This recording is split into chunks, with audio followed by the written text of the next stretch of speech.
जमीन पर इंसानों से पहले अल्लाह की एक मखलूकन रहती थी जिसे जिन्नात कहा जाता है। जब जिन्नातों ने जमीन पर फसाद, खुराफात और गुनाह के काम बढ़ा दिए तो अल्लाह ताला ने फरिश्तों को हुक्म दिया कि इस फसाद को खत्म कर दिया जाए। अल्लाह के हुक्म से फरिश्तों ने जमीन पर मौजूद तमाम जिन्नातों को खत्म कर दिया, लेकिन उन्हीं में से एक जिन्न का बच्चा जमीन पर बच गया। वह अकेला था, डरा हुआ था और रो रहा था। उस बच्चे का नाम एजाजिल था।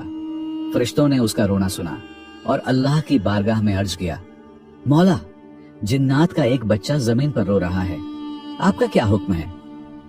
अल्लाह ताला ने फरिश्तों से फरमाया, इसे उठा लाओ और इसे तुम लोग तालीम दो। फरिश्ते एजाजिल को उठाकर अर्श पर ले आए और उसे इल्म व तालीम देना शुरू किया। जल्द ही इल्म के मैदान में एजाजिल फरिश्तों से भी आगे निकल गया। यह देखकर फरिश्ते फिर अल्लाह की बारगाह में हाजिर हुए और अर्ज किया, मौला, यह तो हम लोगों से भी ज्यादा इल्म वाला हो गया है। यह सुनकर अल्लाह ताला ने फरिश्तों से फरमाया, अगर ऐसी बात है तो तुम इससे तालीम हासिल करो। एजाजिल के लिए एक खूबसूरत झूला बनाया गया। वह उसी झूले पर बैठकर फरिश्तों को इल्म सिखाने लगा। एजाजिल अब मुअल्लिम उल मलकूत यानी फरिश्तों का उस्ताद बन गया। लेकिन अल्लाह की अता की हुई इज्जत पाकर एजाजिल शुक्रगुजार बनने के बजाय घमंडी बन गया। इसी दौरान अल्लाह ताला ने जमीन पर अपना खलीफा बनाने का फैसला किया।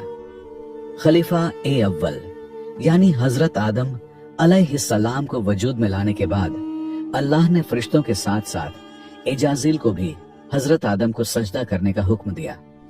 फरिश्तों ने अल्लाह का हुक्म मानते हुए हजरत आदम को सजदा कर लिया, लेकिन एजाजिल अपने इल्म और इबादत के घमंड में बोला, मैं आग से बना हूं और आदम मिट्टी से बना है। यह कहकर उसने अल्लाह के हुक्म का इनकार कर दिया। इसी नाफरमानी और तकब्बुर की वजह से अल्लाह ताला ने एजाजिल को इब्लीस, शैतान बनाकर अपनी बारगाह से निकाल दिया। याद रखो, अर्श से फर्श तक जितने भी घमंडी हैं सब इब्लीस की जमात में होंगे। इसलिए अल्लाह का शुक्र बेहद खतरनाक होगा।